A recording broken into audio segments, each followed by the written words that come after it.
नमस्कार प्रिय भक्तजनों, आप सभी को माघ महीने की पूर्णिमा की ढेर सारी शुभकामनाएं, बधाइयाँ। माघ महीने की पूर्णिमा 12 फरवरी 2025 को है और माघ महीने की पूर्णिमा बहुत ही खास है क्योंकि यहाँ पर कल्पवास जो चल रहा था वह समाप्त हो जाएगा। साथ ही साथ इसी माघ महीने की पूर्णिमा के साथ ही महासंगम महाकुंभ का जो स्नान दान चल रहा था वह समाप्त हो जाएगा। माघ महीने की पूर्णिमा के दिन संगम पर माघ मेले तथा माघ महाकुंभ का स्नान करने का विशेष महत्व होता है। पुराणों के अनुसार माघ माह में पूर्णिमा के दिन धरती पर देवता धरती पर आते हैं और गंगा में स्नान करते हैं। इस शुभ संयोग में दान पुण्य और मंत्र जाप करना बहुत ही शुभ माना जाता है, अनंत फलों को प्रदान करने वाला माना जाता है। पुराणों के अनुसार माघ पूर्णिमा के दिन स्वयं भगवान श्री विष्णु, भगवान श्री हरि विष्णु नारायण गंगा जल में निवास करते हैं। इस दिन गंगा स्नान करने से विष्णु की कृपा, असीम कृपा प्राप्त होती है।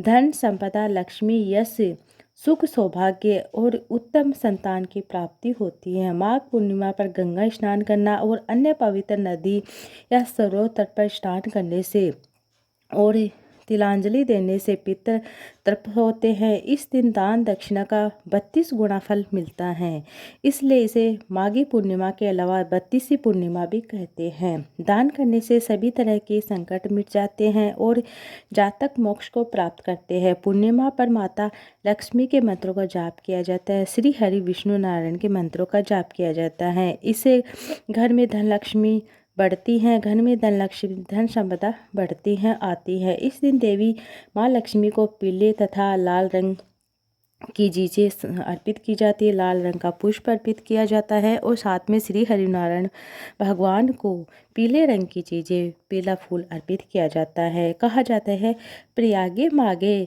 मासे त्रयम स्नानस्य यद्रवयेत दशान अश्वमेघ सहस्त्रेण तत्व फलम लभते भूमि। अर्थात प्रयाग में माघ मासे के अंदर 3 बार स्नान करने से जो फल होता है वह फल हमें पृथ्वी में 10,000 अश्वमेघ यज्ञ करने से ही प्राप्त हो जाते हैं।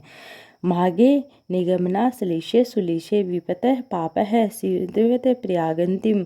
अर्थात पद्म पुराण में माघ मास के महात्म्य का वर्णन करते हुए कहा गया है कि पूजा करने से भी भगवान श्री हरि को उतनी प्रसन्नता नहीं होती जितने कि हम माघ महीने में स्नान मात्र से भी और दान मात्र से प्राप्त कर लेते हैं। इसलिए सभी पापों से मुक्ति और भगवान वासुदेव, भगवान श्री नारायण की कृपा, असीम कृपा, आशीर्वाद प्राप्त करने के लिए प्रत्येक मनुष्य को माघ स्नान जरूर करना चाहिए। और एक छोटी सी पौराणिक कथा लेकर आई हूँ। माघ महीने की पूर्णिमा की कथा है, आप उसे जरूर से सुनेगा।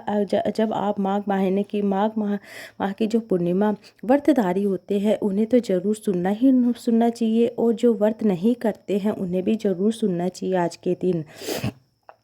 पौराणिक कथा के अनुसार नर्मदा नदी के तट पर सुभद्रवत नाम का एक विद्वान ब्राह्मण रहता था, लेकिन वे काफ़ी लालची थे। इनका लक्ष्य किसी भी तरह धन कमाना था। ऐसा करते करते समय बीतता गया। समय से पूर्व ही वह वृद्ध दिखने लगता है, कई बीमारियों की चपेट में आ जाता है। इस बीच उन्हें अंतर्ज्ञात हुआ कि उन्होंने पूरा जीवन धन कमाने में बिता दिया, अब जीवन का उद्धार कैसे हो। इसी क्रम में उन्होंने माघ माह में स्नान का महत्व बताने का एक श्लोक याद आया। इसके बाद स्नान का संकल्प लेकर ब्राह्मण नर्मदा नदी के स्थान जाता है। करीब 9 दिनों तक स्नान करने के बाद उसकी तबीयत ठीक हो जाती है। तबीयत ज़्यादा खराब हो जाती है, मृत्यु का समय आ जाता है। वे सोच रहा है कि जीवन में कोई भी तत्कार्य न करने के कारण उन्हें नरक का दुख भोगना पड़ेगा, लेकिन वास्तव में मात्र 9 दिनों तक माघ मास में स्नान करने के कारण उन्हें मोक्ष की प्राप्ति हो जाती है। एक अन्य कथा और है, पूर्णिमा व्रत की कथा है। कांतिका नगर में धनेश्वर नाम के ब्राह्मण भिक्षा मांगकर अपना जीवन गुजारा करते थे। उसकी कोई संतान नहीं थी। एक दिन उसकी पत्नी नगर में भिक्षा मांगने गई, परंतु सभी ने उसे बांझ कहकर भिक्षा देने से इनकार कर दिया। फिर किसी ने ब्राह्मण दंपति को 16 दिन तक माँ काली की पूजा करने को कहा। उन्होंने विधिवत पूजा करके आराधना की तब उनकी आराधना से प्रसन्न होकर माँ काली ने दोनों को संतान प्राप्ति का वरदान दिया। कहा कि आप अपने सामर्थ्य के अनुसार प्रत्येक पूर्णिमा को तुम दीप लगाओ। इस तरह पूर्णिमा के दिन 32 दीप मतलब हर पूर्णिमा पर बढ़ाते गए दीप, जब तक कम से कम 32 दीप ना लग जाए। इसके बाद ब्राह्मण ने अपनी पत्नी को पूजा के लिए पेड़ से आम का कच्चा फल तोड़कर उसको अपनी पत्नी को दे दिया। पूजा की और फलस्वरूप वह गर्भवती हो जाती हैं। एक पुत्र ने जन्म लिया, उसका नाम देवदास था। देवदास जब बड़ा हुआ तो उसे अपने मामा के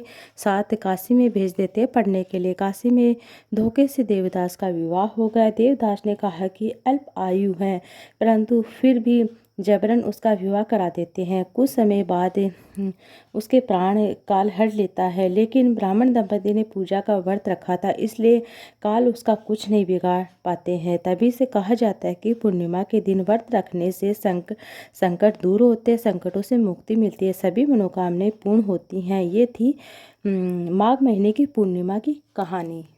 इसी के साथ में उपाय बताने जा रही हूँ, जो शिव महापुराण की कथा के अंतर्गत गुरुजी के द्वारा बताए गए शिव महापुराण की कथा में बताए गए उपाय हैं। बहुत ही सरल से आसान से उपाय हैं, आप उन्हें जरूर से कीजिएगा। देखने को मिलता है ऐसा महासंगम पर्व आया है, तो आपको यह उपाय कर लेना है।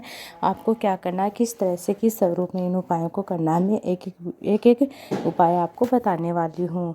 पहला है, जैसे कि स्किन में चरम दाग हो गया, सफ़ेद दाग हो गए, चरम स्किन की कोई भी प्रॉब्लम है स्किन से संबंधित, जैसे कि सफ़ेद चमड़ी होने लग गई है, तो आपको ये उपाय कर लेना है।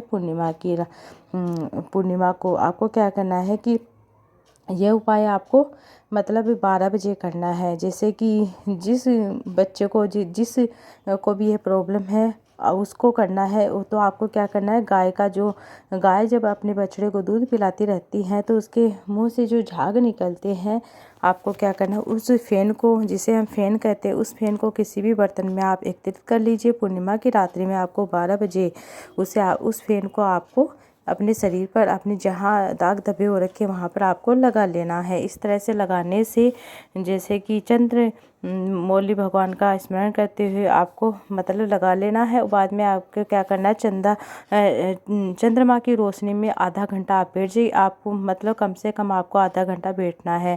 12 बजे फैन को आपको लगा लीजिए शरीर पर, जहाँ आपको दाग धब्बे हो रहे हैं वहाँ लगा लीजिए, जहाँ उसके बाद आपको क्या है, चंद्रमा की रोशनी में आपको आधा घंटा बैठना है और उसके बाद आप स्नान कर लीजिए।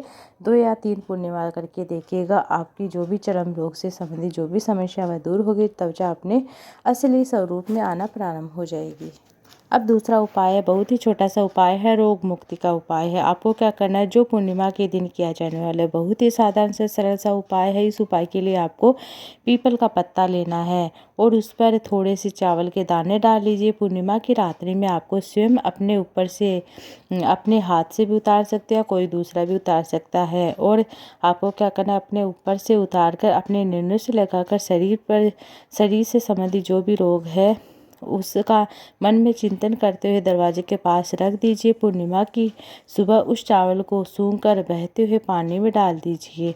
जितने भी रोग हैं वह धीरे धीरे दूर होंगे, वह समाप्त होने लगेंगे। गुरुजी द्वारा बताया गया बहुत ही साधारण सा उपाय है। आपको पीपल का पत्ता कहते हैं कि 52,000 ब्राह्मणों की साक्षी कराता है। पीपल के वृक्ष में स्वयं नारायण भगवान का वास होता है और पिपलेश्वर महादेव का वास होता है, श्री कृष्ण का वास होता है।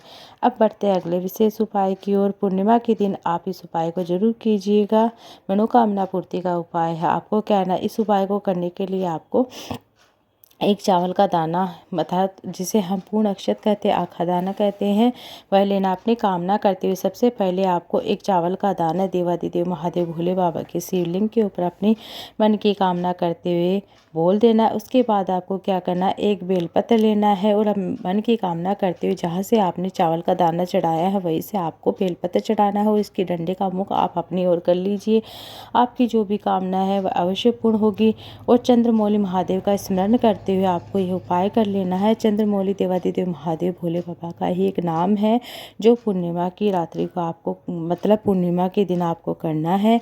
और अगली जो पूर्णिमा आएगी उस तक आपकी जो भी कामना है वह अवश्य पूर्ण होगी। बहुत ही साधारण से सरल सा उपाय आपको कर लेना है।